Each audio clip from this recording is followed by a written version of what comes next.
Good afternoon. The Durham Board of Commissioners is meeting today for our regular session, a little bit early, starting with a closed session. The board is requested to adjourn into closed session to consider the qualifications, competence, performance, character, fitness, conditions of appointment, or conditions of initial employment of an individual public officer or employee or prospective public officer or employee, or to hear or investigate a complaint, charge, or grievance by or against an individual public officer or employee pursuant to General Statute 143-318.11a6. Do I hear a motion? So moved. Second. Okay, all in favor say aye. Aye. Okay, moved by Vice Chair Burns, seconded by Commissioner Jacobs. We are in closed session 4-0. Thank you.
Check, check.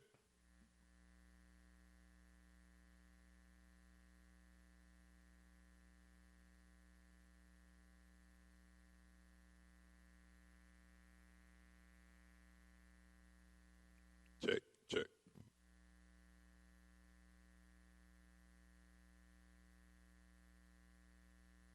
Check.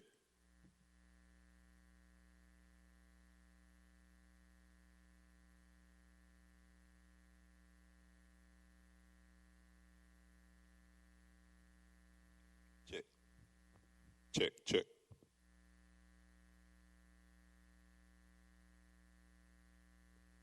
Check.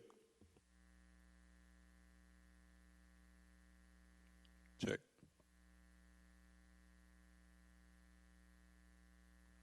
Check, check.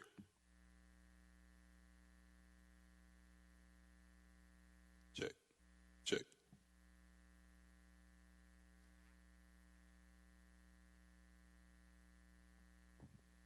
Check.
Good evening, everyone. Thank you so much for joining us for our Durham County Board of Commissioners regular session this Monday night, September 9th. The Board of Commissioners met in closed session. Direction was given to staff. I will now bring us to order for the full meeting with the public charge. The Board of Commissioners asks its members and citizens to conduct themselves in a respectful, courteous manner, both with the Board and fellow citizens. At any time, should any member of the Board or any citizen fail to observe this public charge, the Chair will ask the offending person to leave the meeting until that individual regains personal control. Should decorum fail to be restored, the Chair will recess the meeting until such time that a genuine commitment to the public charge is observed. Vice Chair Burns, will you read our land acknowledgement? Absolutely. As we convene for the Durham County Commissioners meeting, it's crucial to recognize the painful truth of history. We stand on the stolen ancestral lands of the Catawba, Eno, Occaneechi, Shakari, and Tuscarora peoples, whose deep connection to this land predates our arrival. We acknowledge with humility the unjust displacement and violence that occurred, leading to the disposition of indigenous peoples from their homelands. Their resilience in the face of such adversity is a testament to their strength and their spirit. May we humbly honor the ancestors and elders of these nations, both past and present, by committing ourselves to fostering understanding, healing, and justice for all who inhabit this land.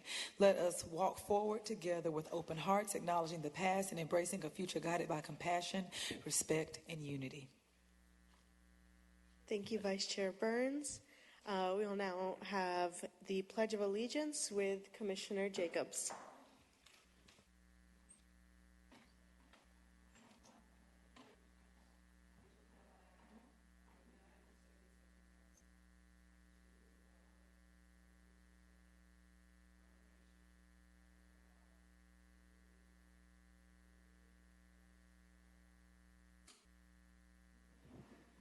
I will pass it to the clerk for announcements, and then I will be stepping away, and Vice Chair Burns will be taking over for some time. Do we have any agenda adjustments, Vice Chair Burns? Any agenda adjustments? None at this time, so let's get a motion to approve. Okay. Yeah, we're good. Okay. Yeah. Yes. Move approval of the agenda. Can I get a second? Second. Thank you. All those in favor? Aye. Passes 4-0. Good evening, everyone. I will read the announcements published in tonight's agenda. On Tuesday, September 3rd, the Durham County Board of Elections opened its new facility at the Shops of Hope Valley, located at 3825 South Roxborough Street, Suite 101, here in Durham. Operations at the downtown office, which was located at 201 North Roxborough Street, have ceased and the office is closed. All Durham County residents in need of Board of Election services should go to the new building. Directional signage will be at the new facility to direct voters into the temporary entrance. This is phase 1 of 2 in the moving process for the Board of Elections. To receive updates about the move, board, meeting notices, or any other Board of Elections news, please sign up for notifications at dcovotes.com. The Durham County Board of Elections has launched a new mobile application, Deco Votes, designed to help residents stay informed and prepared for upcoming elections. This free, easy-to-use mobile application offers instant access to important information, including election dates, sample ballots, personalized voter details, and voting method options. The mobile app is available for download via the Apple Store as well as Google Play Store. Durham County voters looking to see their sample ballots for the upcoming November 5th statewide general election are now available. For more information, you can visit the decovotes.dconc.gov website. Join us for Entrepreneurship versus Employment, a panel discussion surrounding Durham reentry resources on Wednesday, September 11th at 11 a.m. in the auditorium at the Durham County Main Library in collaboration with the Durham Local Reentry Council. Whether you are a person with a background trying to figure it all out, community member, professional, or simply interested in supporting justice-involved individuals, this discussion will provide valuable insight and foster important conversation about the future of entry and reintegration. There is a registration and there's a link there for that. You are invited to the Dementia Inclusive Community Forum on Friday, September 20th from 9:30 a.m. to 2 p.m. at the Durham Convention Center, located at 301 West Morgan Street. There will be a keynote speaker, breakout panels, and a creativity break. Registration is required, and you can visit dementiainclusiveinc.org. Please join Aging Well Durham on Wednesday, September 28th from 11 a.m. to 2 p.m. at Duke Memorial UMC, located at 504 West Chapel Hill Street, to receive updates on the Durham Aging Plan, enjoy tabletop activities and refreshments. Registration is also required for this event, and you can contact 919-599-9642 for additional information. The Durham Chapel Hill Carborough Metropolitan Planning Organization is seeking public comment on its fiscal year 24 through 2033 Transportation Improvement Plan, Amendment Number 4. Public comment will be open through Wednesday, September 18th, and for details you can visit dchcmpo.org. The 49th Annual Centerfest will be held in downtown Durham on Saturday, September 21st and Sunday, September 22nd. The event is free with a $5 suggested donation at the gate. Donations support the festival and the arts in Durham. This event from the Durham Arts Council brings together the Durham community each fall with the signature festival arts or Fine Arts Festival. For more information, you can visit durhamarts.org/Centerfest. Join the Soil and Water Conservation Districts from Durham, Orange, and Person County for the 2024 Tri-County Pasture Field Day on Thursday, September 26th from 9 a.m. to 3 p.m. at Gates Farm, located at 3735 Jefferson Gates Place in Hurdle Mills. The event is free, but registration is required, and the deadline is Wednesday, September 18th. You can register at orangecounty.nc.gov/Tri-County, or you can call 919-560-0558. And lastly, the Durham County Department of Public Health has updated the COVID-19 vaccines available by phone in the upcoming weeks at a date to be determined for all people aged 6 months and older. The clinic is located at 414 East Main Street, and appointments will be required. There are no walk-ins. The FDA has authorized a new booster. Previous doses are no longer authorized. For more information, you can visit decopublichealth.org/COVID vaccines. You can also visit to pick up free tests. That concludes the announcements in tonight's agenda. Thank you so much, Madam Clerk. I'm going to go around the board to see if anyone has additional announcements. We will start with Commissioner Howerton. Thank you. We will not have a meeting on the 11th of this month, and 9/11 is upon us. And as I watched the news on yesterday and watched the families talk about the 370 persons with an additional 28 added to the death toll of our first responders, and just want to lift them up and acknowledge all that they provided during that time. They gave their lives, and they continue to fight for us, and just wanted to lift them up at this meeting, given that we won't have a meeting on the 11th. Thank you. Commissioner Carter, any announcements? No announcements, Madam Chair, from me. Okay. I only have like one quick one. One, I already did this. One, I thank you so much, Commissioner Howerton. And also, I won't say the name out of respect for the family, but we did lose an employee today also. I'm asking everyone, let's be kind to each other. We don't just lose people in big mass ways. Sometimes we lose very dedicated employees. So if we would not mind for about 2 seconds, if we could have a moment of silence, I would appreciate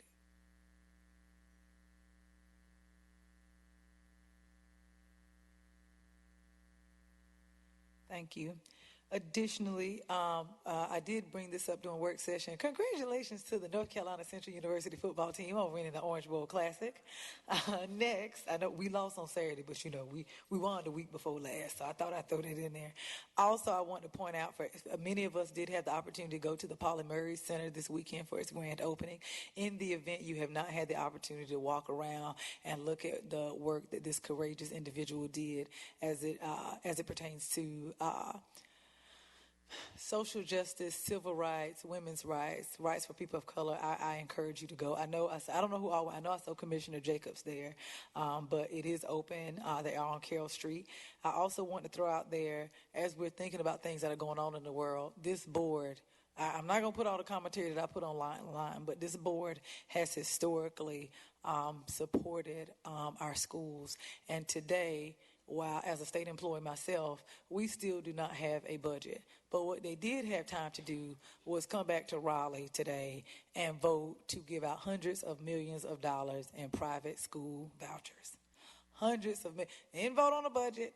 I think they also moved I don't know if the sheriff is here, they moved $1.1 billion to make all sheriff's departments now work with ICE. It is now a requirement. So these are the things that we've gone an entire summer and didn't have anything. And if anybody is curious about how that might impact Durham, as always, I have numbers. So the school voucher use here in Durham County, North Carolina. Now, this is from the North Carolina Department of Administration, Division of Non-Public Education. This is 2024 data. In Durham County, 2,756 students' parents actually applied for vouchers. 904 of them were renewals. 1,852 of them were new. 29 schools will be affected. All told, with those 904 renewals, those 1,852 new ones, that is $12,852 that will be going to private schools, and we still don't have the funding for Leandro. So I would just like to impress upon everyone, this board has gone out of its way to do what it can for our students and for our teachers. The folks in Raleigh have not. I will not have the privilege of sitting in this chair a year from now. I won't have the privilege of sitting in this chair 90 days from now. When people come to you and want to abuse the men and women on this board because of what is going on in the school system, I hopefully and respectfully request that you send them to Raleigh and do not make our employees have to sacrifice the things that are coming out of their offices for one more year. So that's all I have to say about that. Other than that, we will move on now to Commissioner Jacobs. No, I was going to get you. I thought I had to say. That's Commissioner Jacobs with her announcements as well. Thank you. I just wanted to share, I know it's coming up in a few weeks, but just to get it on people's radar, there are a number of meetings for the revision of our UDO, our Unified Development Ordinance. This is a really big deal because we have not revised our ordinances in about 20 years. And this is really going to be the implementation of the comprehensive land use plan that we just approved, that people spent years providing input on. So it's a really big deal. It's really going to be the laws and the ordinances that implement the plan. And so I just want to encourage people to go to a website called engagedurham.com. That has a way that you can get information about a lot of things that are happening around planning and land use. But if you click on the UDO picture, it will tell you that there's going to be a number of in-person sessions for people to give input into our draft ordinances. And the first one is October 1st, 5:30 p.m. at East Regional Library. The second will be on October 5th, and I'm sorry, that's at 5:30 p.m. Saturday, October 5th at 10 a.m. at South Regional Library. Then there's going to be a virtual one on Tuesday, October 22nd at 6 p.m. Then Saturday, November 9th at 10:30 a.m. at North Regional Library. And finally, on Tuesday, November 19th at 5:30 p.m. at Main Library. So trying to get around the county at all of the libraries. And I see Nayo here, so I'm going to hold my comments about, will you be mentioning the welcoming events this week? Perfect. So we'll hear more about some upcoming events this week in Durham. Thank you. Thank you so much. And no, I'm not trying to go after somebody to get the last one. I promise. Now remember, see, when I get on my diatribe about the schools, I forgot. I got this from Dr. Lewis, so I can't even take credit for this. Raise your hand if you can drive. Raise your hand real high. I'd like for everybody to clap for our new school bus drivers. Thank you so much. Thank you so much for volunteering. There was a prayer breakfast for the school superintendent this weekend, and that was one of the things that he made everybody in the audience do. He said, raise your hand. He said, and he admitted he is also now a parent of students in Durham Public Schools, and he's the superintendent, and guess what? The bus dropped his kids off at the wrong place. Picked them up. That's the superintendent. So I did not know this until I was at this meeting. It takes about 6 weeks to get your CDLs. Durham County is actually one of the few places where they have a pilot where they can actually get that done for you in about 2 months. On top of that 2 months, they actually pay for the CDL class. So if you know somebody, I can sit up here and complain about some of the problems in Durham Public Schools, but I'm also, as always, trying to fix them because it's about the kids. And I don't think anybody wants kids not being picked up. I don't think anybody wants kids being dropped off in the wrong place. So if you do know somebody, Durham Public Schools is paying for the CDL training. It is a truncated course so that we can make sure our babies can get to school and they're not hungry or hangry and missing valuable class time. That's my plug. I think I'm going to go ahead and give it over to the manager now because we're in ceremonial items. We don't have a proclamation for this one. I see that Tobin is here, and we're doing recognition of $1.5 million grant award to create and implement the Energy Burden and Emissions Reductions Program. Tobin, you got a check. Oh, I like when you bring me checks now. You brought it. Go for it. Good evening. Thank you so much, Commissioners. Pause. Hold on, because people are talking and not telling me what the issue is. The issue is me, and I'm excited. Could I get a motion to approve the minutes? Thank you. Do I have a second? Second. It was motion was made by Commissioner Carter. It was seconded by Commissioner Jacobs. All those in favor say aye. Aye. The ayes have it, so the motion passes. Now we will talk about that $1.5 million check that Tobin had. We're all excited to talk about it. Thank you so much, Commissioners and Manager and staff and visitors. I'm so pleased to be here tonight. My name is Tobin Freed. I'm the Sustainability Manager for the county. And first, I'd like to just say how much we appreciate all of your support for the sustainability program. Durham County, I feel very lucky working here for a board that is so supportive. So thank you so much for that. We are very excited to be here tonight to share a little bit about this impactful grant and to present the county with a ceremonial check. This funding is through the competitive portion of the Energy Efficiency and Conservation Block Grant Program, part of the Landmark Climate Action Law, the Inflation Reduction Act, which is a name that doesn't make it sound like it's about climate, but it's really the most, a landmark law about climate that will have huge impacts for this country to meet its goals for climate action as well as state and local governments. And this was signed into law by President Biden in August 2022. So not that long ago, and it's already having a lot of impact. We were one of 12 awardees of this funding and the largest one in the country.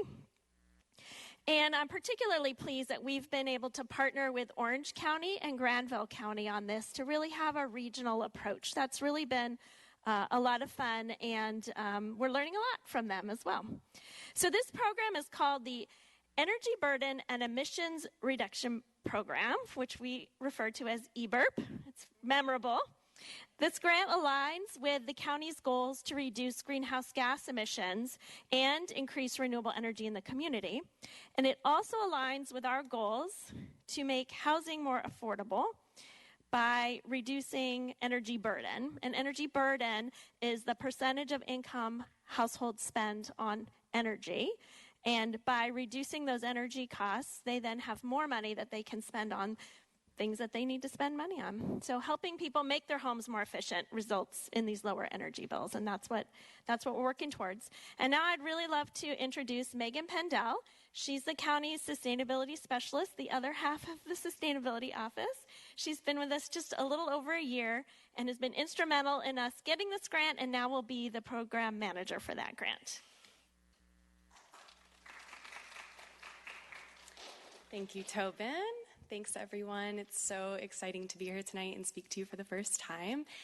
Speaking of lowering energy bills, that's a big part of the goal of the program of eBurp. It's to address energy burden, to reduce greenhouse gas emissions, to improve housing conditions, and enhance resilience through residential energy efficiency retrofits. So these upgrades are designed to lower those energy bills.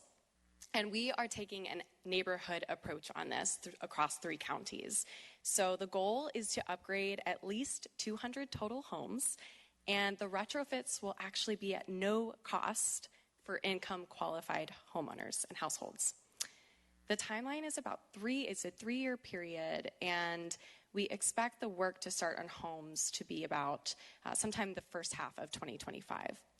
So one thing I'm really excited about with this program are all of our project partners. We are taking a whole systems approach and have a really amazing, diverse team of project partners. And I want to just get this opportunity to thank John Kiefer, who's the grants administrator for the county, and he has just done so much for us already.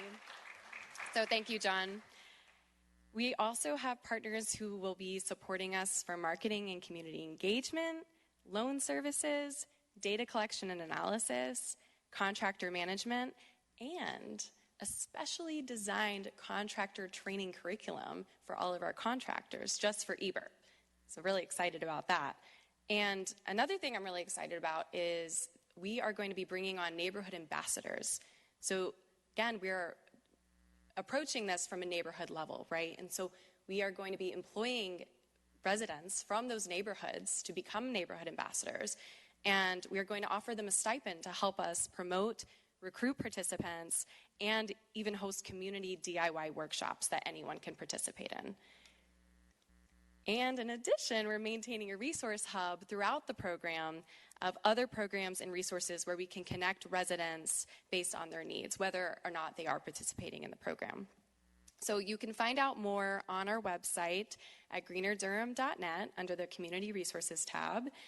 And one last thing, on top of the $1.5 million that Department of Energy is funding, they are also funding a Community Energy Fellow for 18 months, so half of the program time for support. And so we just welcomed on that Community Energy Fellow 2 weeks ago. This is her 3rd week now, and we have welcomed Sally. So excited to have her on board. And now, if it's okay with you, we'd like to present a giant check.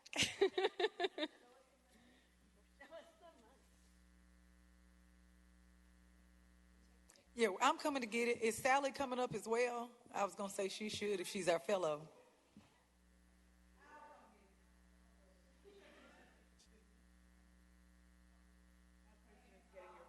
Let's be clear. So Sally.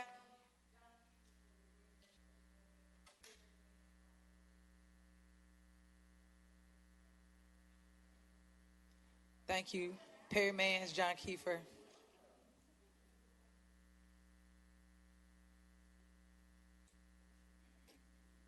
I'm on my way. Hold on.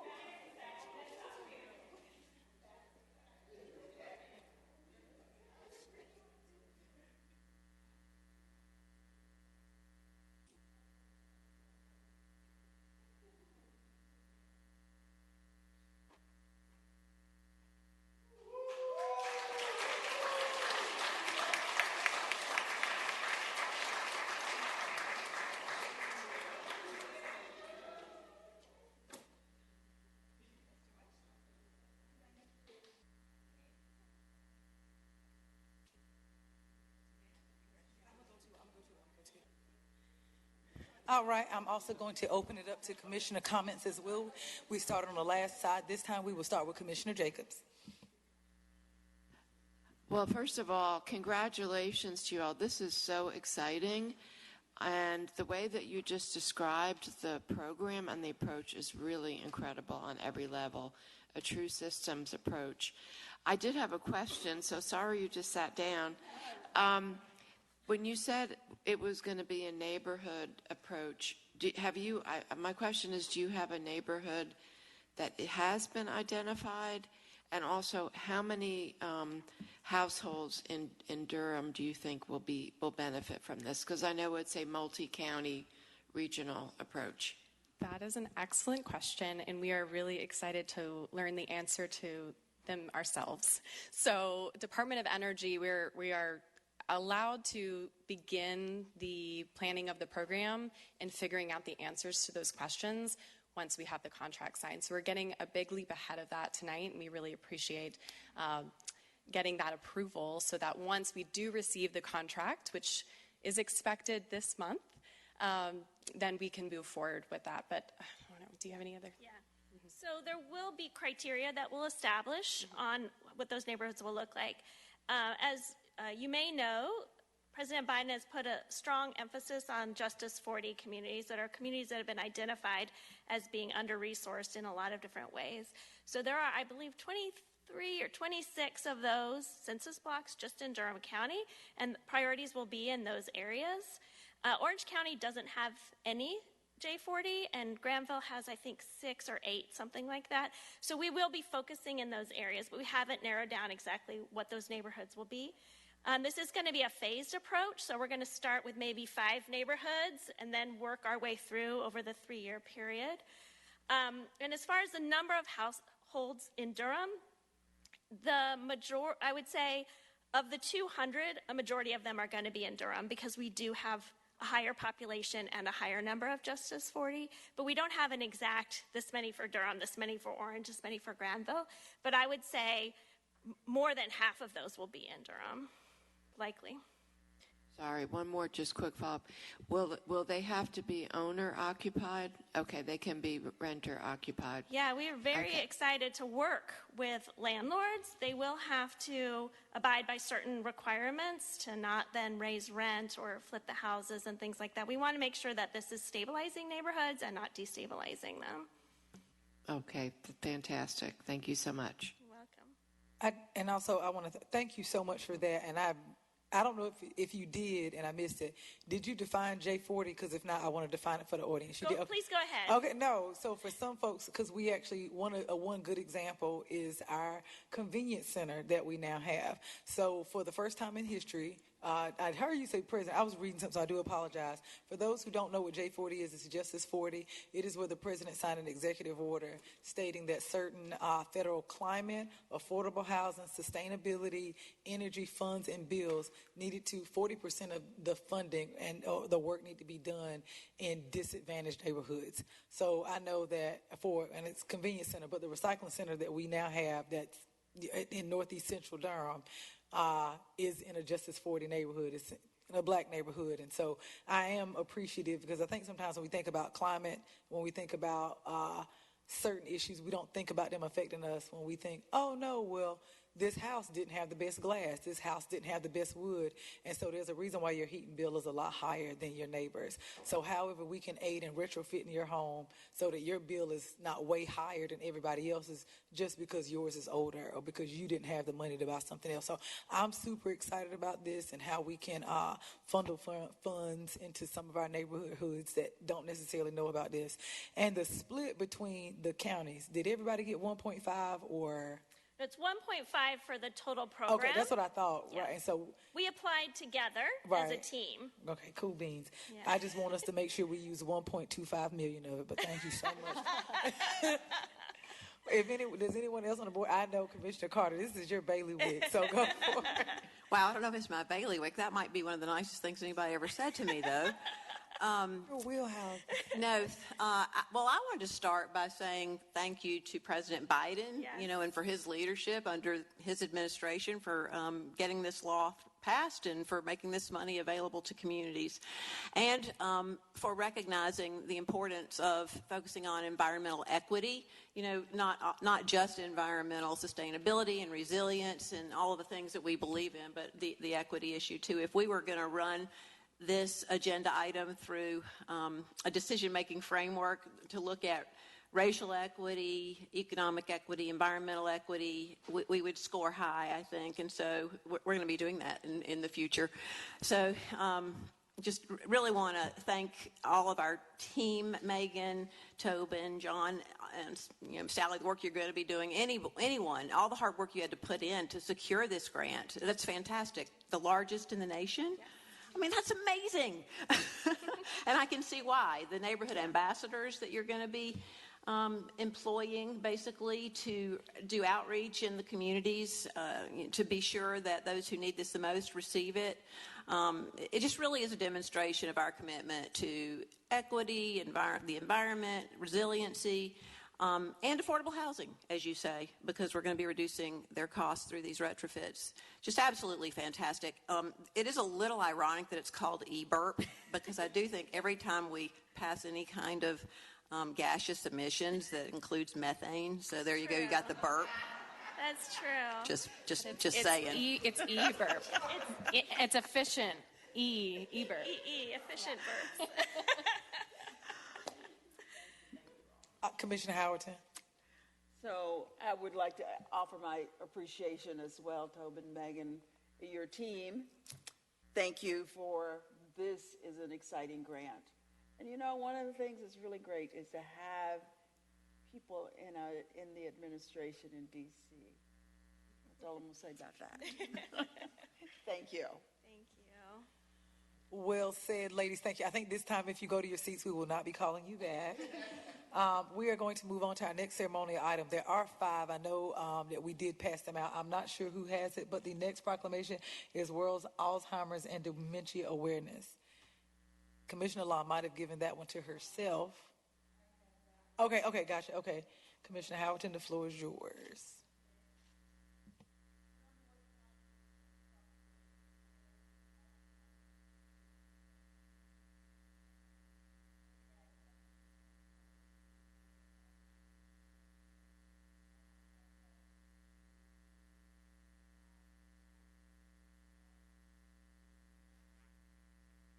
So I'll turn that on. Thank you. Time to act on Alzheimer's and challenges the perception many people, including healthcare professionals, still hold that dementia is a normal part of aging. And whereas dementia is a symptom in which there is deterioration in memory, thinking, behavior, and the ability to perform everyday activities. Alzheimer's is the most common cause of dementia. And whereas dementia is the 7th leading cause of death worldwide, the 6th leading cause for North Carolina, and whereas evidence suggests that when people with dementia and their families are well prepared and supported, shock, anger, and grief are balanced by reassurance and empowerment. Whereas Durham County supports the vision of a dementia-inclusive community where all persons with dementia are valued and fully supported in their pursuit of quality of life and well-being. And whereas Durham County invites you to join in partnerships, collaboration, and advocacy efforts to promote well-being, inclusion, and health equity for persons with dementia. Now, therefore, be it resolved that I, Netta Alam, Chair, on behalf of the Board of County Commissioners, do hereby proclaim September 21, 2024 as World Alzheimer's Awareness Day in Durham County, North Carolina. We commend this observance and urge everyone to join with Dementia Inclusive, Inc. to support persons with dementia and their caregivers on September 21st and throughout the year. this 9th day of September 24. Durham County Commissioners. Thank you so much, Commissioner Houghton. Before we go to the board for commissioner comments, I see that our resource person is Susan Sewell. Susan, would you step up to the mic with any comments? Thank you so much. Thank you, Commissioners. And hello, neighbors. My name is Susan Sewell, and I'm a board member for Dementia Inclusive, Inc.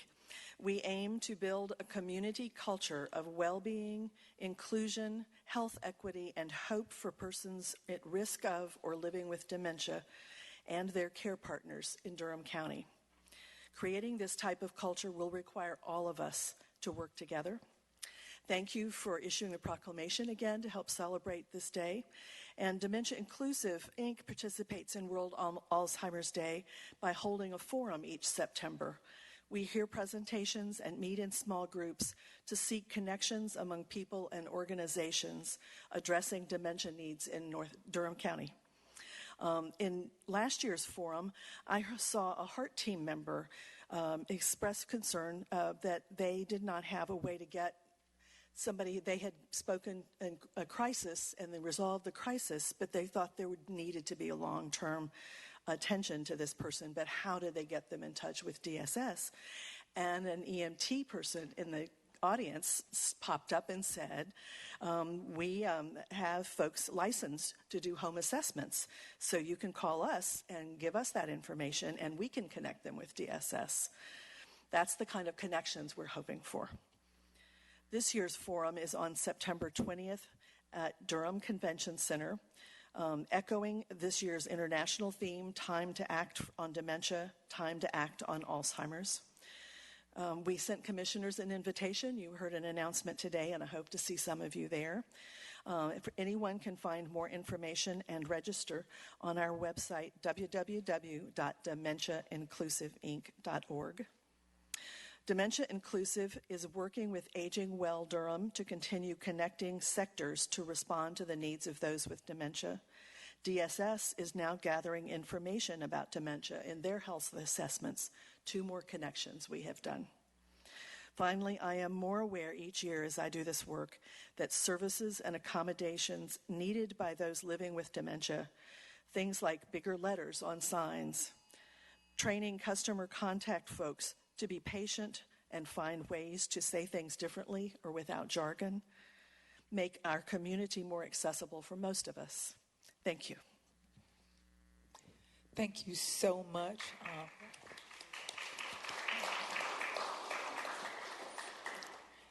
And as she stated, there are a number of events that might be going on, and we will have those on our social media. Am I correct? Okay, yeah, I'm looking at our Director of Communications. It's also on our agenda. I will go to the board now with anyone with comments. Commissioner Jacobs. Thank you so much, Susan, for bringing us the proclamation. I also serve on the board of directors for Dementia Inclusive Incorporated, and I wanted to just stress that this forum is, if you are not able to pay the fee of $20 for the forum, it is free for anyone who cannot afford that fee. We want to remove any barriers. Also, lunch will be provided. And there's one other thing I wanted to emphasize about it. Okay, I can't remember, but there will be a lot of different workshops, and it's always a really fun, engaging event for our community, and we really encourage everyone to participate. We have business owners who come, church members. We all either know people in our lives who are suffering from dementia or people who are neighbors in our community, and it's really important that we learn about how we can really support each other, caregivers, families, and also the things that we can do to help prevent and even help improve outcomes related to dementia. So just want to encourage everyone to come out on September 20th. Thank you. Thank you so much. I have Commissioner Houghton next. Oh, thank you. I just want to lift up what is the number of seniors that will be in the state of North Carolina? I don't remember the number, but the state is growing very fast. So when we think about Alzheimer's, we think about old people. It's not always old people. So just kind of wrap your mind around that. It don't have to be old people. It can happen to any of us. Thank you so much, Commissioner.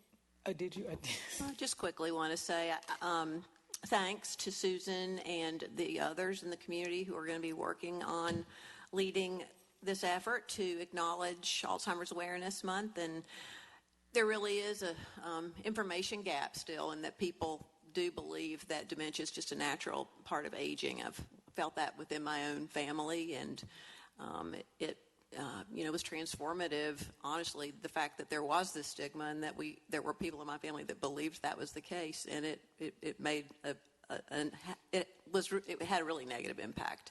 So I think this is super, super important for us to do all we can to spread the word that there are ways to prevent dementia. Wendy mentioned that, so I'm glad that is part of the conference too. But just want to recognize Dementia Inclusive Inc., is that the right term? And Susan and all the other leaders who are putting on this important program. Thanks. Thank you so much. Also, throughout the year in our newsletter, they actually do have caregiver opportunities. So I think sometimes we think about the individual, but the person who is supporting this individual, as a caregiver, you need support too. So please be on the lookout in our county manager's newsletter for those additional opportunities. For our next proclamation, we have Durham Celebrates Recovery. And am I right, Commissioner Carter? Okay, that one is you. It is. Durham Board of County Commissioners Proclamation, Durham Celebrates Recovery 2024. Whereas behavioral health is now considered as an essential part of one's overall health and well-being, and whereas recovery from mental and substance use disorders occurs every day through a variety of prevention, recovery support resources, and treatment programs, people in recovery strive to achieve healthy lifestyles, stable homes, meaningful daily activities, stronger neighborhoods, and contribute in positive ways to the larger community. And whereas the burden of brain disorders in the United States is among the highest of all diseases and among the most common cause of disability, recent figures indicate that about 25% of all adults experience symptoms of a mental disorder every year. Mental health disorders also affect children and adolescents at an increasingly alarming rate, and people with untreated mental health disorders are at high risk for many unhealthy and unsafe behaviors, including alcohol and drug misuse, violent or self-destructive behavior, and suicide.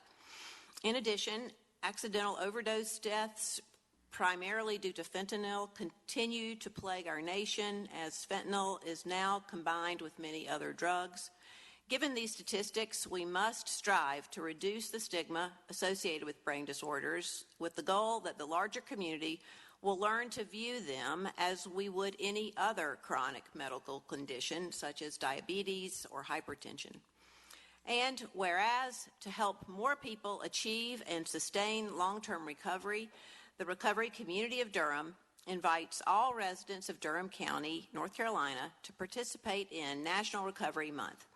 Now, therefore, be it resolved, I, Nitha Alam, Chair, and on behalf of the Durham Board of County Commissioners, do hereby proclaim the month of September 2024 as National Recovery Month in Durham, North Carolina, and call upon the people of Durham County to observe this month with appropriate programs, activities, and ceremonies to celebrate people in recovery and those who support them. Everyone's journey is different, but we are all in this together. This 9th day of September 2024.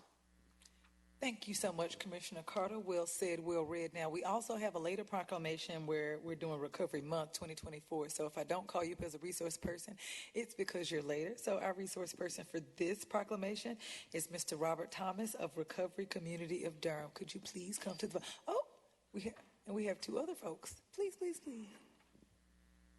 Thank you so much. Good evening. My name is Trudy Harris Sadeo, and I am a long-term resident of Durham. I want to thank you, commissioners, for the long-term support that you've provided RCOD.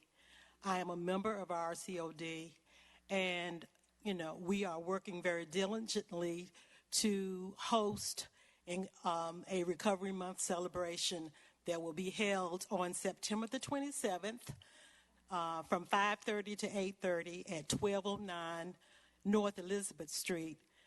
As in the past, it is an open and free event to the public. We will have food, music, dancing. We will have community resources, organizations, and agencies present for anybody who needs to get information about services. They will be there for the public to respond to. Again, we know that this year's recovery theme is recovery is for everyone. Every person, every family, every community. And we know that when individuals commit and embrace recovery, not only do they grow and have better lives, but their families, their communities also are recipients of this growth. So as I have worked in the area of substance abuse for many years, I've seen how individuals who struggle with addiction and substance use and mental health disorders have become stable and productive citizens and have become a tremendous resource to our communities. So we want you to come out and participate with us on September the 27th from 5:30 to 8:30 at 1209 North Elizabeth Street and enjoy and seeing how we do recover and we do lead lives that are productive and that are great assets to the community and to the country as large. Thank you.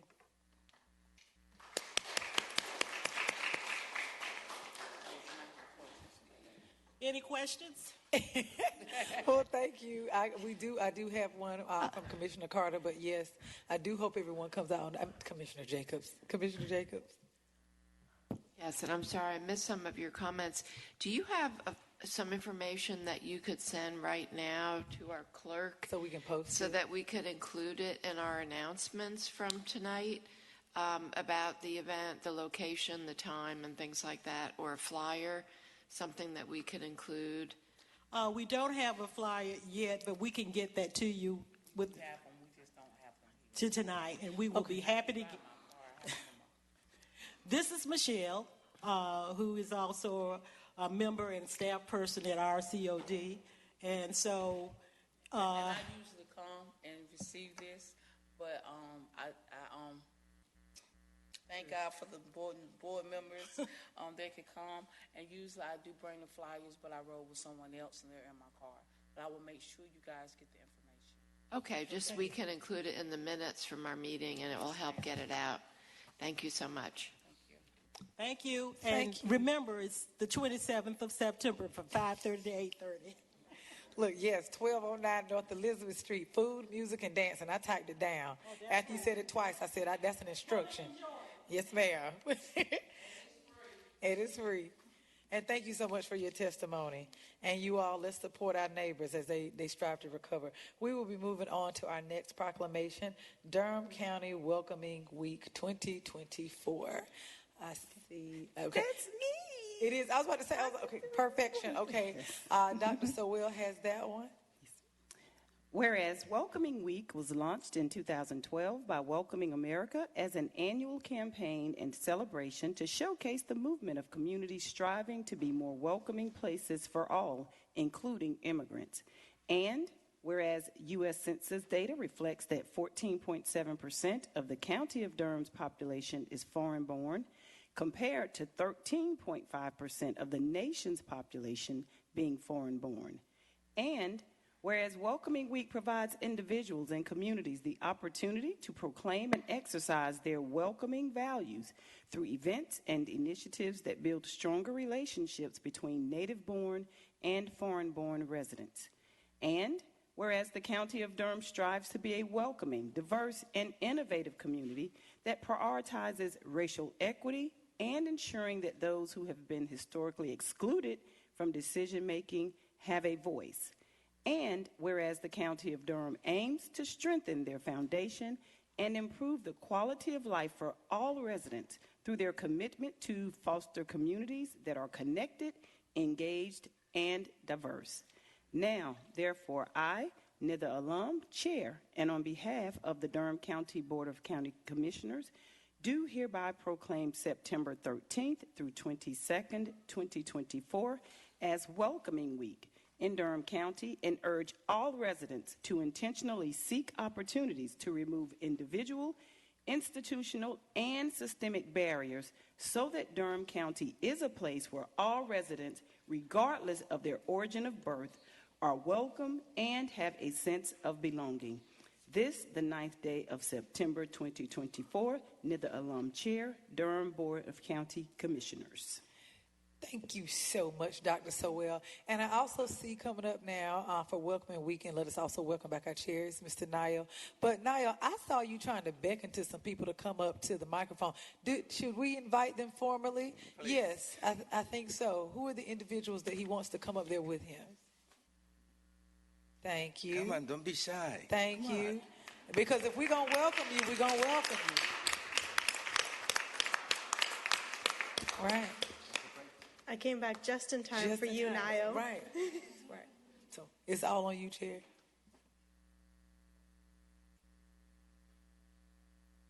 Donna, I believe you should be up there as well.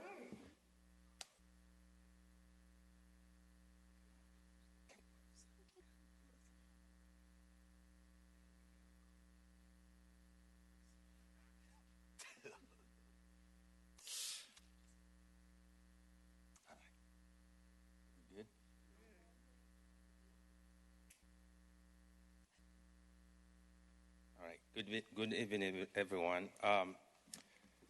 My name is Nayo. I am the Durham County, Durham City Immigrants and Refugee Affairs Coordinator, and I am not taking the microphone today to talk on behalf of everyone here. I'm going to say a little bit, and I will leave the space for them to talk as well. So I would like to take this opportunity to say my deepest appreciation to the board and also the city council for creating this position that help bridge the communities, the foreign-born in Durham. And as you said, 14.4%, that's approximately 46,000 folks. That's huge. And if you compare Durham to other counties, we are way in advance. And that says a lot about the work we're doing here. And as you can see, we work in unity to make sure that we serve our immigrant and refugee community here in Durham.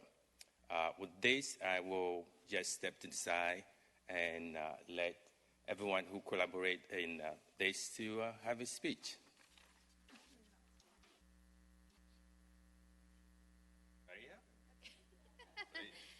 Hi, everybody. Thank you for the opportunity. I'm Maria Padilla. I am the Bilingual Community Engagement Strategist in the City of Durham for the Department of Neighborhood Improvement Services. And I'm part of the Community Engagement Group. We have been celebrating Welcoming Week for now 3 years. Although I am only 2 years in the city, so I've been lucky to just be in 2 of those. So this year we wanted to continue one successful event that we created last year that we think is very helpful for the immigrant and refugee community. And this is a job, career, and resource fair. So we're planning to offer to the community the opportunity to learn how to apply for jobs in the city and understand how it is United States in terms of like job resources and how apply for those. So we're hoping that this opportunity help these communities to get all the tools that they need so they can succeed in this journey here in this country. And on top of that, we're also going to have a couple of workshops to help them to understand different other topics, as well as other organizations around Durham who help these communities and hoping to offer more resources about that. So this time I also had the opportunity to do this work in support of the county. Last year it was a city and pretty much the department work, but this time we were very lucky to have the well-being department supporting this effort, and so now it is a county and city effort and organization, and we hope that we continue doing the same way for the next year. You want to say something? I really wasn't going to speak because my proclamation about Hispanic Heritage Month is next. But the Office of Equitable Wellbeing was also a county partner to Welcoming Week. Cassandra's not here, but she was the person that represented our department pretty heavily on this team. And so I'm glad that she was involved in this work. And we were happy to be partners to Welcoming Week, and glad that NIO invited us on to this team. And we're happy to engage in the work. And Dr. Lewis, before you step aside, can you also share some of the resources that you just shared with us at our work session that are going to be joining your office? We are happy to say that we are bringing on a provisional language access coordinator to join the Office of Equitable Wellbeing that will continue to partner with the work that NIO is doing in his office as well. Well, Maria pointed out the resource fair. But on Saturday, we are organizing the Durham International Football, or I would say soccer. I don't know which one. Well, let's go soccer in America. So we had that game last year. It was well attended. And this year, as you can see, we have a lot of folks who signed up, and they're from different countries, from England to Syria, to Bangladesh, to South America countries. And if you join us on Saturday, you're going to see some skills. It's going to be really, really good. Football or soccer, as you know, is a very unifying activity. And we will have people born in Durham and people born out of the U.S. getting together and having fun as a whole community. We're very excited and looking forward to enjoying the event on Saturday. That's going to be at the Hendon Park. And there's one more in addition event, to right? the soccer, we're also going to have a small resource fair. We ask department that usually work with immigrants and refugees, department at the city and the county, to have a table where people can come and get to learn what they're doing and connect with them, get some resources and go from there. Because we know some folks are reticent to come to the department. Now we're bringing the department to them to see how that's going to work. Thank you. Can I ask you one more question now? Because I remember at the Cooperative Extension open house, you were quizzing all of us, and I already forgot the answers. But if you could remind us of how many countries are represented in Durham County, and also I think you may have had how many languages are spoken. That we know of. Yes, there are around 19% of the population that speak other language than English at home, and I am one of them.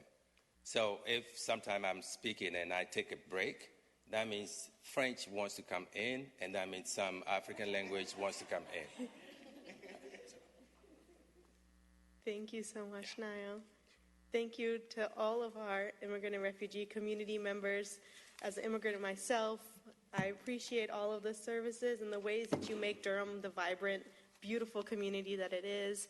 I sometimes actually, Niall, when I first moved to the States, I only spoke French and Urdu, because I grew up in a French-Canadian school and only spoke Urdu at home. So when I moved here, I only spoke Furdu and had to go through ESL to learn English. And now I forgot all of my French.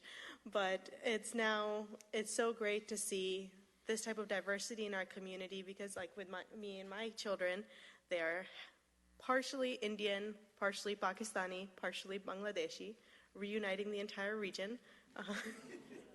And we want to take on and carry on that tradition that our family instilled in us of only speaking Urdu at home and teaching our children these languages. So thank you for also carrying on this legacy with your children, and then please spread it to all of us, share opportunities for us to enjoy your culture so I can share my culture with y'all, and we can all celebrate the diversity that is Durham. Any other colleagues? Commissioner Jacobs? I just want to say thank you to you all. I love the idea of this being welcoming week, and I hope that we can be welcoming every single day as well for Durham. I am so proud of our community that it is a welcoming place. We want to be a place where everybody can thrive, and honestly, it is the diversity of our community that makes Durham a vibrant place to live. So thank you for all that you each do to bring people together and make people feel welcome. Nayo, I think you might know something about football, is my understanding. Yes, in previous conversations, maybe people don't know your past. Yes, I used to get paid to play that game. Yes. So you were a professional. In his home country. No. I was an amateur, not professional. Just. But love brought him here, so, that's what happens. And if you could, Naya, also just remind us the resource fair, when that is and where and what time. Right. We have two resource fairs, a mini resource fair at the soccer event, and the main resource fair that is led by Maria and the Office of Equitable Wellbeing. And that's going to be on Tuesday, the 17th at the CWS's office on 504 Chapel Hill Street, yes. Okay, great. And something I don't think people may not realize is that in Durham Public Schools, the percentage actually exceeds 14%. I know that Jordan High School, for example, I believe it's like a third of the students are refugees and immigrants and speak another language at home. So it's really incredible. And we're really fortunate to have a community like this. Thank you. Yeah, we really thank you for the policies that you all are behind, and that makes this place more inclusive and more welcoming for everyone. So, thank you. Thank you, Maya.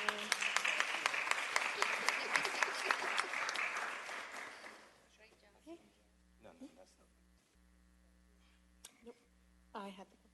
I will now pass it to Commissioner Jacobs for National Hispanic Heritage Month. Durham Board of County Commissioners Proclamation, National Hispanic Heritage Month 2024. Whereas National Hispanic Heritage Month, known as Mes de Herencia Hispana, has been celebrated from September 15th to October 15th since 1988. And whereas the annual celebration recognizes the diverse histories, cultures, and contributions of American citizens whose ancestors have come from Spain, Mexico, the Caribbean, and Central and South America. And whereas generations of Hispanic and Latinx Americans have supported and improved our county and community by serving and working in vital professions such as education, the medical field, the military, our government, and more. And whereas North Carolina is home to more than 1 million residents of Hispanic or Latinx descent, and more than 65 million Latinx individuals contribute to communities across the country. And whereas our communities are made stronger when we recognize our diversity and work to honor, understand, and appreciate the history, achievements, art, music, cuisine, customs, unique traditions, and cultures of our friends, family, and neighbors who represent the Hispanic and Latinx communities. And whereas we simultaneously celebrate the Hispanic and Latinx community as a whole this month, we also recognize and honor the incredible diversity of the Hispanic Latinx population, while we recognize the role members of these communities in shaping and enriching our society. Now, therefore, I, Nida Alam, Chair, and on behalf of the Durham Board of County Commissioners, do hereby proclaim September 15th through October 15th, 2024, as National Hispanic Heritage Month in Durham County, and urge all residents to celebrate National Hispanic Heritage Month by honoring generations of Hispanic and Latinx residents who have made our nation strong and prosperous with their essential contributions to Durham County, North Carolina, and beyond. This, the 9th day of September, 2024. Thank you on behalf of the Office of Equitable Wellbeing, our residents, and our employees. I will say that the Welcoming Week events, which are public, are connected to our Hispanic Heritage Month, Awareness Month events. We also, from the Office of Equitable Wellbeing, will host a language access simulation event on October 7th for our employees as an awareness event. In addition, you can visit the Office of Equitable Wellbeing's website to learn about events that are happening both locally in Durham as well as in Raleigh, as we try to bring awareness to the events that are happening in the community, because we believe that learning, growing, and developing happens across our communities. So that is the information that I have. Thank you for the information that you bring, and I'm happy to answer questions if anyone has any. Seeing none, just want to thank you again for all of the work that your office is doing. And we appreciate seeing, for folks who missed it at our work session on whenever last Monday week was, the way that these proclamations also impact our county employees, of being seen and recognized and having their culture and heritage recognized. Just really appreciate the way that you bring that to the forefront. Thank you. Dr. Lewis. Now I will bring us to, I think that's our last proclamation of Recovery Month with Vice Chair Burns. Durham Board of County Commissioners Proclamation, Durham Recovery Month 2024. Whereas behavioral health is now recognized as an essential part of one's overall health and well-being, and whereas the theme of National Recovery Month is recovery, health, and healing, and whereas the cost of not encouraging substance use recovery is significant for individuals, families, neighborhoods, and the community at large, and whereas the behavioral health of every citizen is essential to the emotional and economic prosperity of our families, communities, and businesses, and whereas substance use disorders affect people of all ages, races, ethnicities, and socioeconomic backgrounds.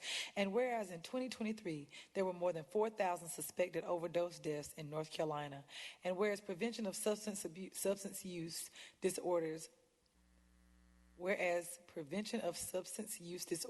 works, treatment is effective, and recovery is possible. And whereas feelings of personal shame and fears of social stigma and discrimination prevent many living with substance use disorders from seeking help.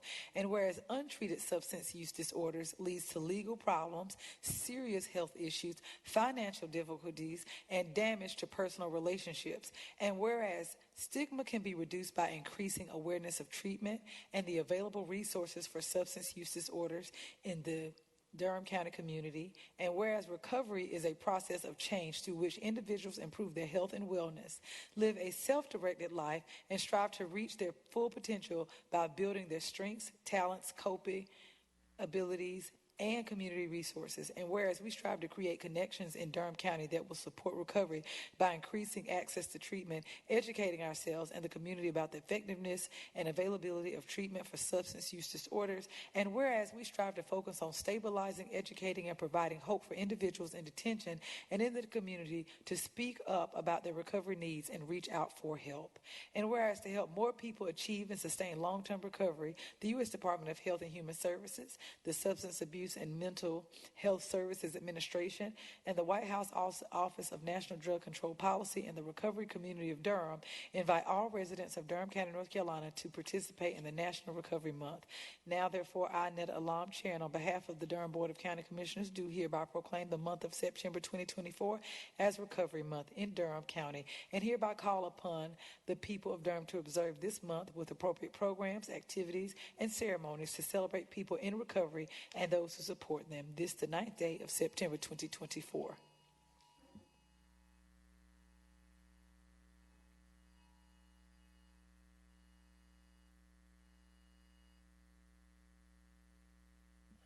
I think we can ignore that because it says you may return home.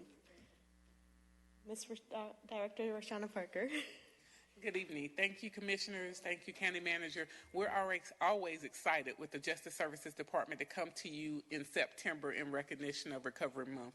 We come to celebrate the work not only of our department and other community partners that work very hard to address the issues of substance abuse and mental health, but we also come to acknowledge the accomplishments of those living with substance use disorder and mental health challenges. So I could stand here all night and talk to you about the work that we do at the Justice Services Department, but I thought it would be very, very good tonight for us to have one of our employees come and talk to you a little bit about why Recovery Month is so important. So with that, I introduce George O'Brien, and after Mr. O'Brien, we will have Renee Shaw talk to you about some of the Recovery Month events that we will be hosting. Thank you, Roshana. As a state-certified clinician for substance use disorders, I'm honored for the opportunity to speak before you, county commissioners, and to the community. Recovery Month is a refreshing celebration for our community to join in on the genuine efforts of people striving for holistic and pro-social change in their lives. Substance use disorders has become at the forefront of needed therapeutic interventions, such as evidence-based treatment and recovery practices. There continues to be a need for free and accessible short to intermediate term inpatient treatment in Durham. Recovery Month aims to highlight service providers, such as ourselves, the Justice Services Department, and community partners who make recovery in all its forms possible. Addiction to harmful and deadly illicit drugs and the misuse of prescription drugs has proven to be a detriment to families, children, and the community as a whole. Recovery is real. Recovery fosters restoration in dignity, integrity, trust, and hope in a person. I want to personally thank Durham County for providing ongoing support and resources for recovering persons across the county, especially those who come through the doors of the Justice Services Department. As a state-certified alcohol and drug counselor, I myself know the full hand of the power of recovery and a strong support system. I was hired by Durham County in May of 2011. I've been with the county over 13 years. I myself, on July 14th, celebrated 20 years in recovery.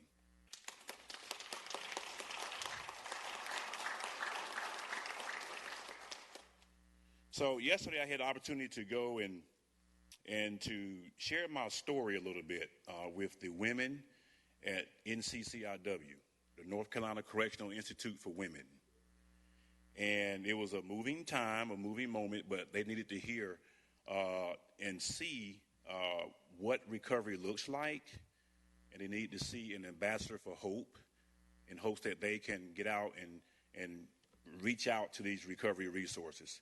So I am just very honored and grateful for the support that you provide. And we as counselors, you know, we're in there and we're in the trenches with the clients day in and day out.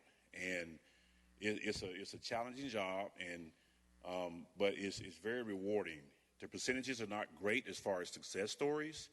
It's very tragic when we hear about overdoses and deaths, but it's always rewarding when we see people recover and continue to maintain their recovery by using the supports that we put in place. So Joy Court is a perfect example of that, when we see people successfully complete that and continue on with their lives.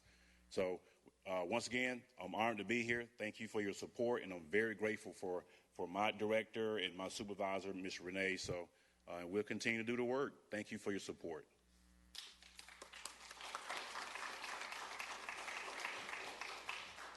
Hello, I'm Renee Shaw, and I'm here just to give you a little information about events that will be occurring at the Justice Services Department. First of all, I would like to thank you for your support and also thank our community partners for the support that they provide. Some of the events that we're going to provide this month include a harm reduction event where we're going to educate our clients on Narcan, make Narcan available to them, introduce them to how the Good Samaritan law, because one of the things that we'll see with our clients, they're involved in the justice system, and sometimes when they see an overdose occurring, they be afraid to help a person because they're in the justice system themselves, thinking the police is going to come, the ambulance is going to come, and that could risk my freedom in the community. So we're going to have an event for that. We're going to have HIV, STI testing and education. We're also going to show some of the skills that some of our participants have learned by having Recovery Jeopardy, where we'll compete against each other, answer different questions. We'll have a triggers panel discussion where we'll have what you'll hear a lot in treatments, people, places, and things when you're talking about addiction. And we're going to have a panel discussion on those things so people who've actually experienced, who've gone through the system, who've gone through the justice system and experienced addiction.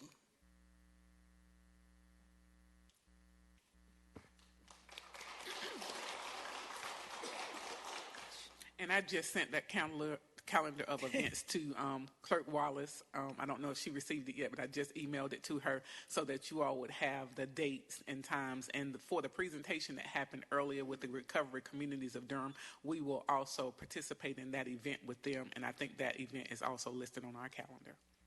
You clearly knew what our first question was going to be, whichever one of us got it.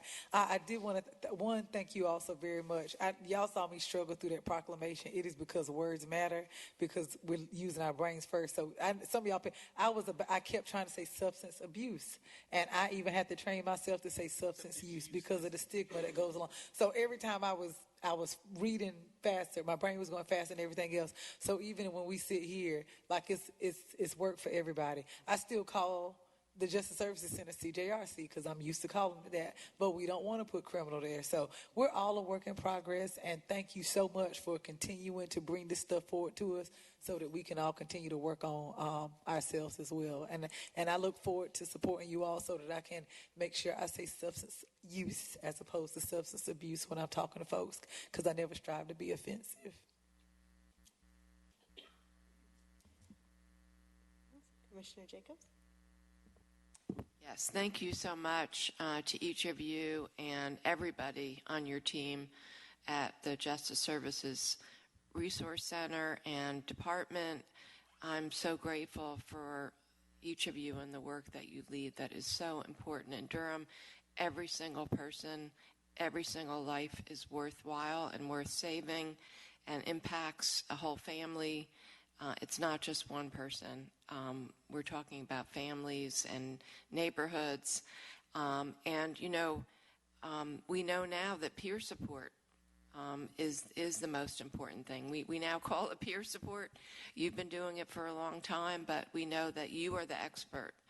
And that peer support specialists, people with lived experience, are the most effective in helping with recovery. So thank you. It sounds like you have amazing programming. That sounds really fun as well. So I look forward to getting that schedule and supporting the work that you're doing. And thank you again. Commissioner Howerton? Thank you. Wonderful, wonderful, wonderful. Thank you so much for the work that you do. And this does have something to do with work. I'm just like just staring at you because the job has made you look younger.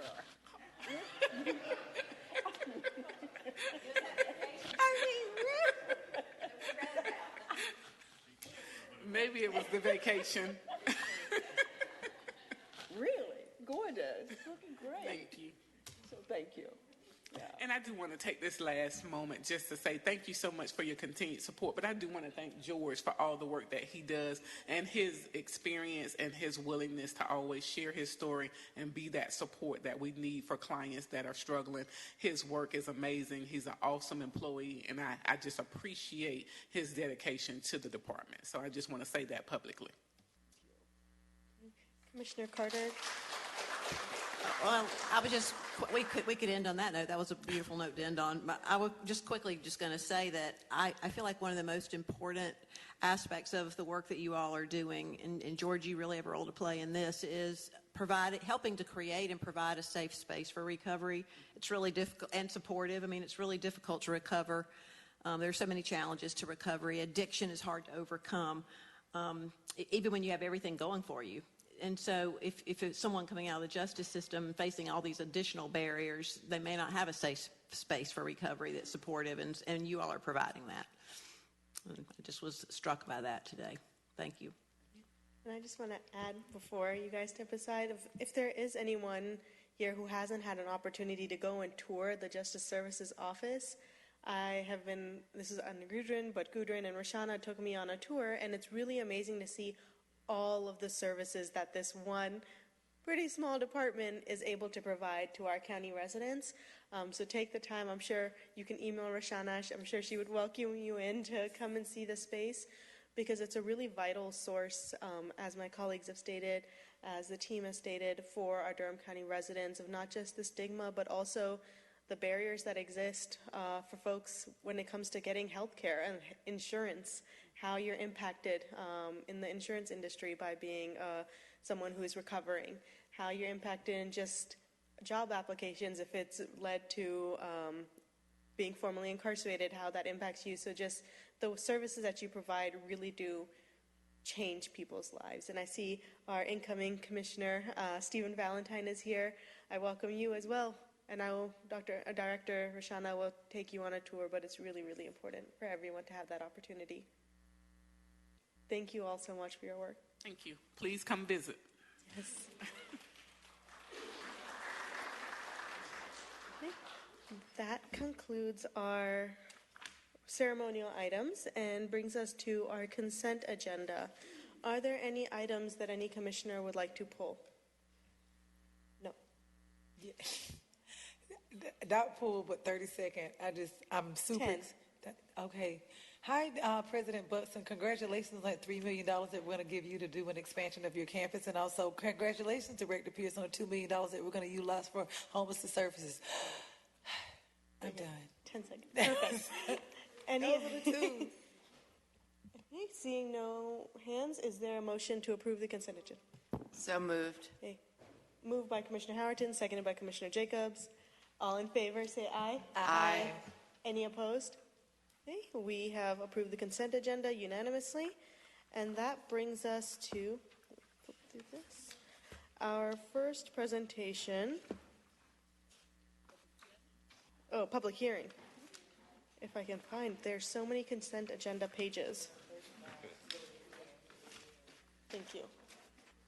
The public hearing for Utilities Division Engineering Report Environment Information Document for the Chin Page Road Lift Station Force Main and Gravity Main Project.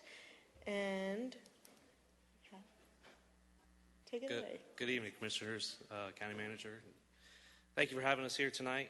We're here this evening to conduct a public hearing to receive comments on the Utilities Division Engineering Report for the Chin Page Road Lift Station, Force Main, and Gravity Main Project.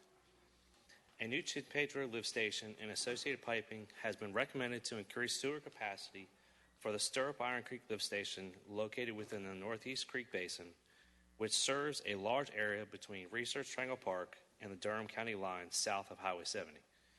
The current sewer infrastructure in this basin does not have sufficient capacity for proposed development, redevelopment, and future flows anticipated from the recently adopted Durham City-County Comprehensive Plan. The three alternatives considered included constructing the proposed Chin-Page lift station, no action or do nothing, and expansion of the Stirrup Iron Creek lift station. The selected alternative of constructing the proposed Chin-Page lift station will remove an existing abandoned lift station from the 100-year floodplain and locate the new station outside the 500-year floodplain, address capacity limitations within the Stirrup Iron Creek lift station, and minimize potential for future sanitary sewer overflows. The do-nothing alternative was rejected as it does not address the capacity limitations of the Stirrup Iron Creek lift station. Expansion of the Stirrup Iron Creek lift station was also rejected due to the existing force main needing expansion along a heavily traveled and densely populated area with environmental impacts as well as potentially costly upgrades such as new pumps and electrical system. The Chin-Page Road lift station project entails construction of a 10.2 million gallon per day lift station, approximately 1,000 feet of 30-inch gravity sewer influent to the lift station, 500 feet of 24-inch force main, and roughly 4,000 feet of 30-inch gravity mains. The project is being funded in part by NCDEQ Division of Water Infrastructure via a Clean Water State Revolving Fund loan in the amount of $19,298,025. The loan will be repaid over a 20-year period at a maximum interest rate of 1.16%. Additionally, the board approved appropriating $1,875,250 of the Sewer Utility Enterprise Fund balance for pre-construction services at $1.4 million, plus $385,961 for the Clean Water State Revolving Fund loan fee, plus $89,289 for contingency. At this time, we do not anticipate increasing any sewer rates based on this loan. County Utilities is beginning a separate project to perform an in-depth rate study, which we expect to be completed second quarter of 2025. Durham County issued a call for public comments from August 20th, 2024 to September 9th, 2024 through newspaper advertisement, Durham County website, and the utilities listserv. Utility staff will review all comments received through the public comment period and through the public hearing to prepare them for DWI analysis.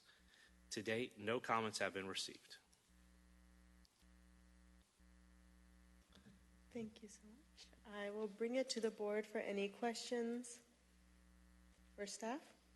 Commissioner Carter, then Commissioner Jacobs. Do you have any theories as to why we've received no comments? Do you think it's just because there really just in general are no concerns or questions about it, or could it be something else? When we put the information out for public comment, we provided links to where they could download the engineering report.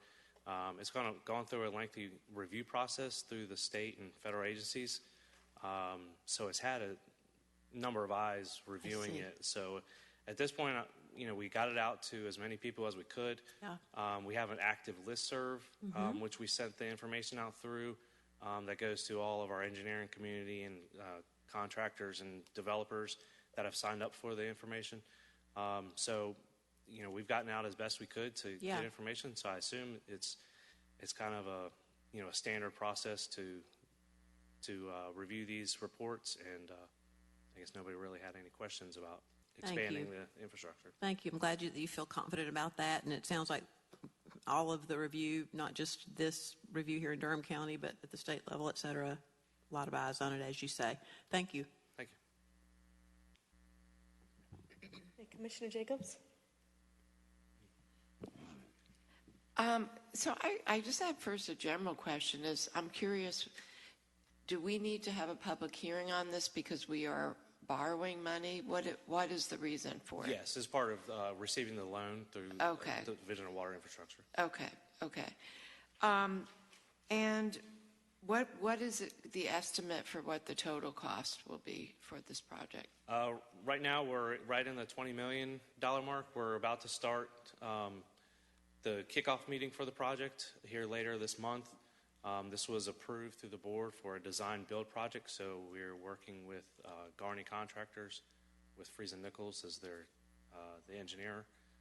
So once we start getting a design, get our first round of conceptual schematic designs in, we'll start refining what that estimate is going to be.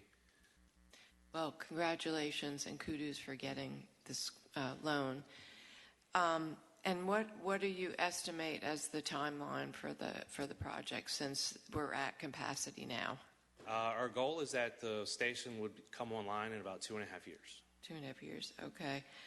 And when it is completed, will it address all of the planned future capacity that's in the comprehensive land use plan, that's reflected in the future place type map, and also that's in the RTP 3.0 kind of projections? It will account for all the future flows according to the place type map as it currently was published for the Chin Page Road lift station itself.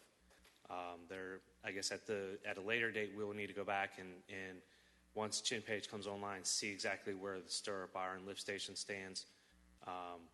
But Chin Page will be designed for a future build-out. Okay, great. I just think it's important. I mean, this is really, it's an economic development project, right? It is really critical. Obviously, RTP is really key to our creating jobs and having a thriving economy, and also for people living in the area.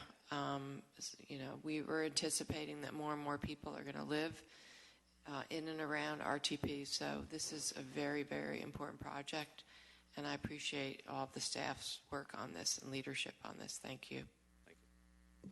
Vice Chair Burns? I concur with the comments of my colleagues, but I did want to, she got some of my question. I kind of want to dig just a little bit deeper, because I know that this seems pretty massive and we're building something for future growth. What would be the capacity of this? I know that sounds random, right? Because as we all know, RTP 3.0, we're looking at apartments, we are looking at, a water pad. I'm trying not to say certain companies' names, but Andy, keep me honest.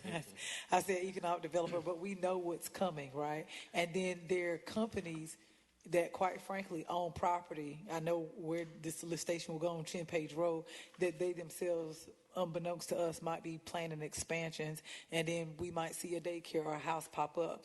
There's numerous gas stations there. Wake Tech, which is straight down the road, almost adds a half a building or a new building every year. Which is in Wake County, I get it, but it'll be a force multiplier for stuff that gets built up around it. So, what is the capacity for something like this? Part one, and then maybe part two of my question. It would be interesting to see, because I'm super excited. We were able to get the loan. Thank you for the work. I'm happy that we had a sewer utility enterprise fund that we could pull from. But as my colleague pointed out, this is an economic development this is an economic development boondoggle for somebody who might have not been looking at this road, and it's it's a little bit more site ready. So in the future, for other board members, how do we set up a fund where they can pay into it so that we're not always catching the burden of some of these costs? So 2 questions. Is it possible to maybe, Andy, I'm looking at you, work with folks to come up with a fund that when we have to do this again in 20 years, the dollars are there because there are companies that are paying a quarter of a tenth of a cent in there? And then my first question is the capacity one. So this station is going to be designed to 10.2 million gallons, and that's based off of what the land use plan currently shows, based off of the projected uses of the land.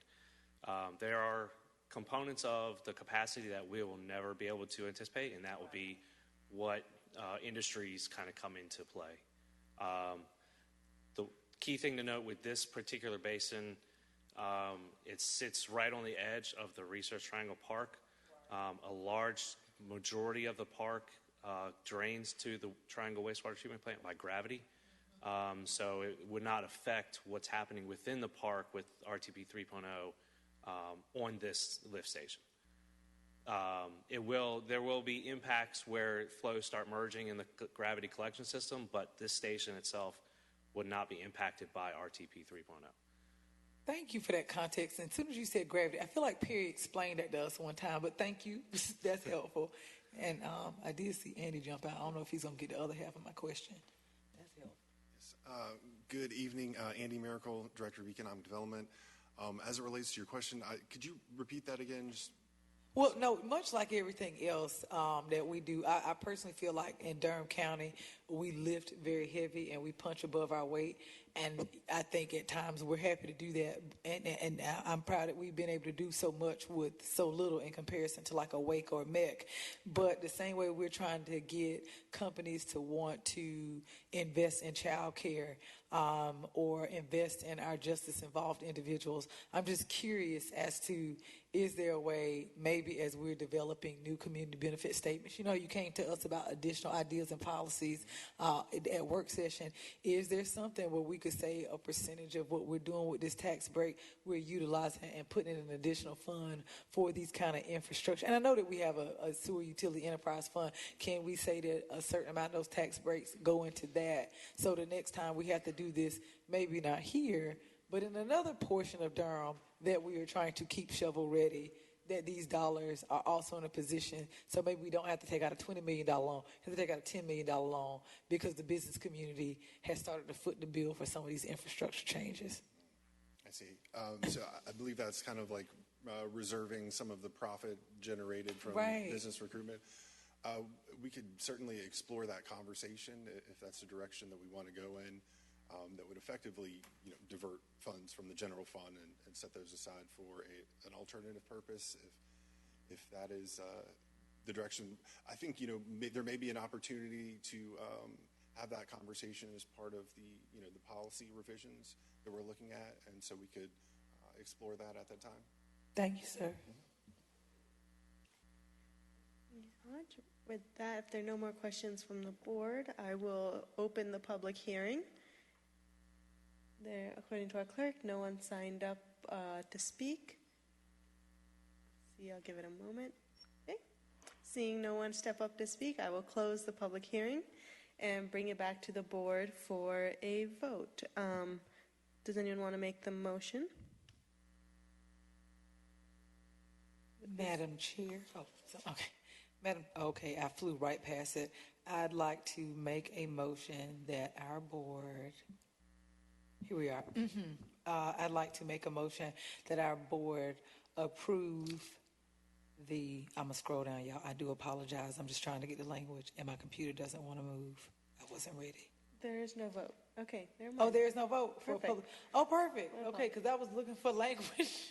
Okay, this public hearing was just to receive any comments. Perfect. Wonderful. Okay, because there was none.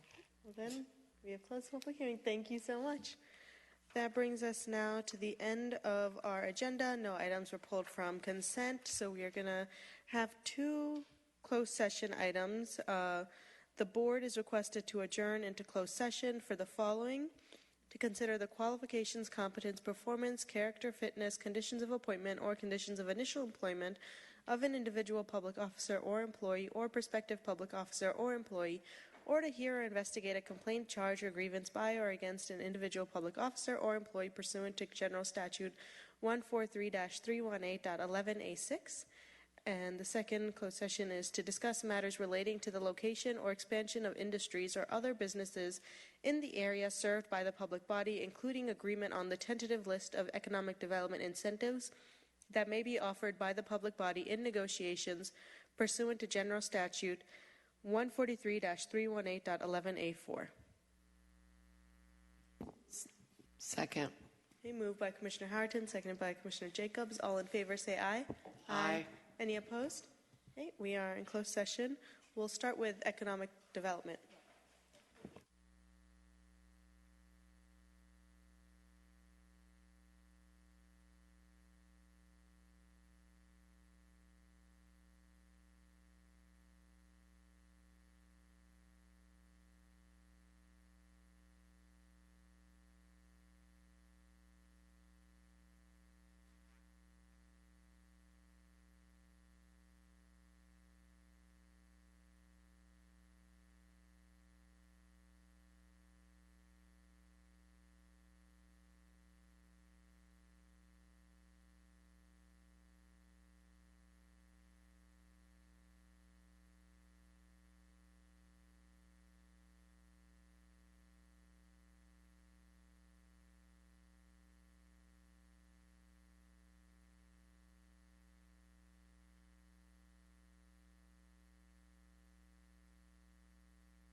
The board has met in closed session. No action was taken. Direction was given to staff.